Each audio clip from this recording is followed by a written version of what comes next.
Hi everyone, it's your boy Zach, and this is my review of The Kingsman, The King's Man.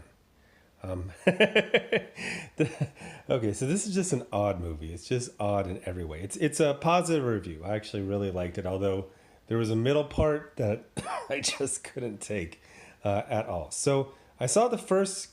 This is just a weird franchise. If I remember correctly, it was a comic book miniseries called The Secret Service, which is weird because we have a Secret Service here. It's the people who guard the president. They also investigate like random federal crimes. Um, but it wasn't about our Secret Service, which is, internationally famous. It was about a fictional spy agency called Kingsman, which is that's just weird to me. Like, just call it Kingsman from the beginning. Anyway, so they announced the movie. I think the movie was announced pretty much the same time the comic was announced. It was Mark Millar. He had already done Wanted, comic movie, Kick Ass, comic movie. So they just basically collapsed the amount of time. They're like, let's just announce them both at the same time. And I just flipped through the comic. It didn't really seem like my thing. But then the trailer was good, and then when it came out in theaters, I saw it at least 5 times, maybe as many as like 7 times. I just absolutely loved it. Seeing it in bits and pieces on TV and streaming, I've probably seen it another 10 times. So I just absolutely loved the first movie. I consider it to be one of the very short list of perfect movies, like Raiders of the Lost Ark, Empire Strikes Back, uh, Ghostbusters, Gattaca, stuff like that. And then the sequel came out, and I was so excited. And it just, there's good parts to it. I would say overall it's fine, but we went from a perfect movie to kind of a weird, wonky movie. It wasn't based on a comic, and a lot was changed from the comic. If I remember correctly, like the rich, like the eco terrorist, I don't think that was in the comic. I actually read the comic like a year after I saw the movie. Uh, but the second one was just written as a screenplay. It wasn't based on any comic that I know of, and it was just weird. Spoiler: they introduce a spy agency in the first movie, and then they kill off almost everyone in the spy agency. But then they bring back people that were killed in the first movie back to life. Do you see what I'm saying? They killed the things that were alive and they brought back to life the things that were dead. And it was just weird. It was just off. And there was this whole subplot about like drug users and you should be compassionate to them. And it's like, I understand that, but most people look at chronic drug addicts as pretty, like, it's not something they're happy about. It's not like just an affectation. It's generally, like, I would say universally looked down upon. So it's like, feel bad for the freaking meth addicts. It's like, that's that's gonna be a difficult ask, as they say in the corporate world. So then I think there was gonna be another sequel, and I just looked at Wikipedia. It still says there's supposed to be one, but then they said there's gonna be a prequel, and I was like, that's weird for a couple reasons. First of all, the movies are called Kingsman, not Men, but Kingsman, just one word. But then the movie's called The King's Man. It's like, but then most people pronounce the movie as King's Men. It's like you're just confusing. Also, while the second one wasn't a disaster, it feels like you needed to right the ship before you started doing kind of weird side quests. Like, I would have just made this like a movie for HBO Max, like a direct to HBO Max movie. Because it's just odd. It came out, it did solid, but I don't think enough to make a profit, which might or might not harm another Kingsman movie with Taron Egerton. Boy, oh, it's taken a while. Okay, so let's start reviewing it. It's good. I like it. It's weird. I like it. It being weird is also the problem. It's about the creation of the organization, which was revealed in the first movie. It's a bunch of, well, they implied it was men back then, but it's men and women now that lost sons or family in World War One. They didn't have any heirs, so they put all of their money into funding this independent spy agency, even though it's based out of the UK. It doesn't work for the UK government. The idea is they're supposed to be above all that. So we get an introduction to Ralph Fiennes and his family. I think they're in South Africa. Wife is killed. He becomes a pacifist. World War One is coming around. His son is now 17, wants to enlist. And this is where it gets weird. Because, you know, we had Taron Egerton as the lead in the first two movies. So you see this new guy and you just assume he's going to be the lead. But you look at the poster and Ralph Fiennes is huge and his son is, you know, really small in the poster. So you're like, I kind of get the feeling that spoilers, just go watch the movie. But, sorry, I got a text and I wasn't sure if I was still recording. But anyway, so, okay, spoiler, go see the movie. Spoiler.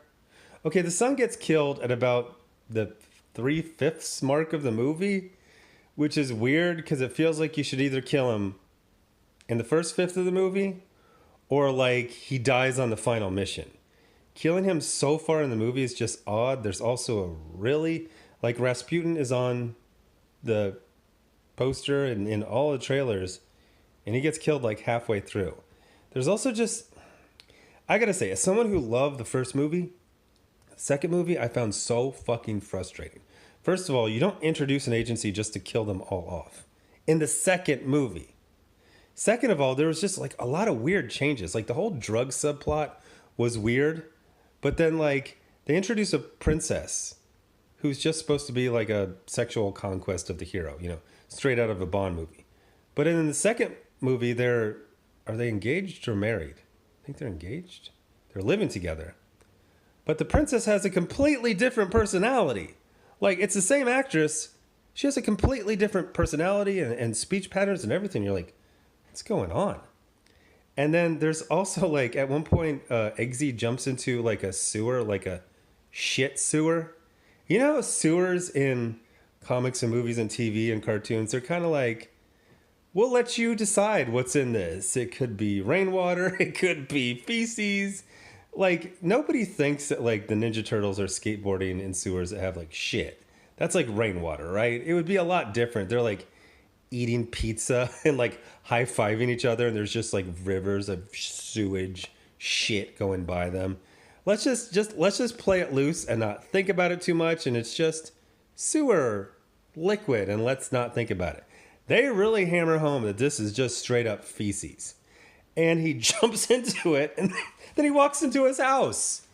And then they have like a conversation that's not about him tracking raw sewage, feces, shit into their very nice house.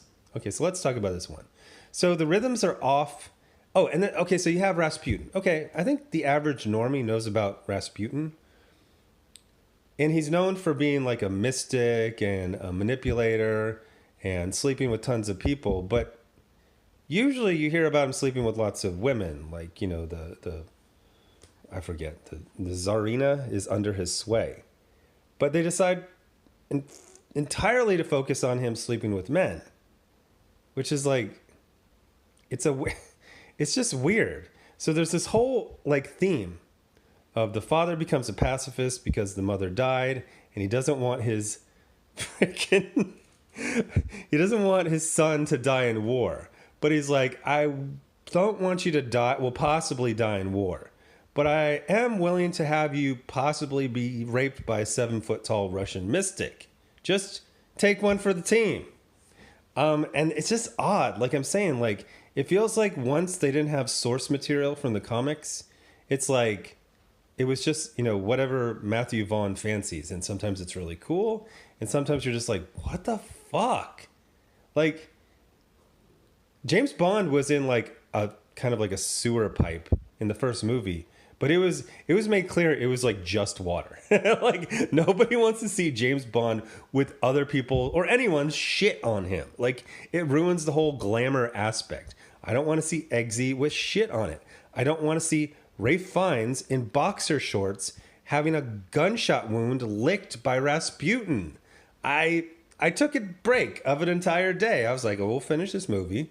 Luckily, Rasputin gets killed, and not in a way where he keeps coming back a bunch of times. Like in the middle movie, he gets killed. You're like, thank God. And then as soon as Rasputin gets killed, I'm not saying it turns into another movie, but man, does it become focused. And there's a whole like long thing where they're trying to explain World War I history and the Windsor family. This blows my mind. The same family was in charge of England or UK, Germany, and Russia at the same time. That's crazy to me. I'm not. I don't really know World War I very well at all. But I was actually stopping to Google things, and it was interesting how he would take something real like General Kitchener dying at sea, and then he would expand upon that, do his own take on assassination of Archduke Franz Ferdinand. That was cool, but it was just weird, and it was just off. And it's like as soon as Rasputin dies, then just everything just clicking and just becomes really, really good. There's some good action sequences. I gotta say, some of it felt kind of outdated. Now this movie was finished like a couple years ago, but it wasn't finished 10 years ago. It was finished in I think 2019. But the kind of gun fu spinning, and that feels old now. It used to be very like hip, and now it just feels like, is this a 2003 movie? Is it, what's going on here? We're doing a lot of spinning, aren't we?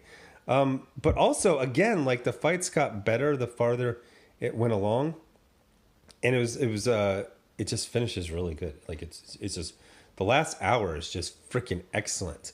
The first hour is just weird, or it's just off. And then there's like this middle half hour with Rasputin where I was just like, check, please. Yeah. And it's like he's just licking that gunshot wound. It's like, no, I'm out. I'll come back in a day or so to finish this movie. So overall, it is a recommend. But it's a tough one for the first, 3/5 of the movie. Yeah, but it's ultimately quite worth it, especially if you're a Kingsman fan of the franchise and you're like, oh, that's where they get the pistol with the underslung, grenade launcher. Oh, that's where they get the knife in the boot. That's where they get this. That's where they get that. It's like, that's kind of cool. And if you haven't seen the first movie 17 times like I have, it'll work just as an action movie. But don't quit. You gotta get through the first hour and a half. It's on HBO Max, so it's a recommend. It's a difficult process, but ultimately it is satisfying. There's one mid-credit scene that's solid. I don't think we're gonna see a sequel to this one. Hopefully, there will be another one with Taron Egerton, who just got freaking jacked. Like, actually, like, jacked. So anyway, thanks for watching.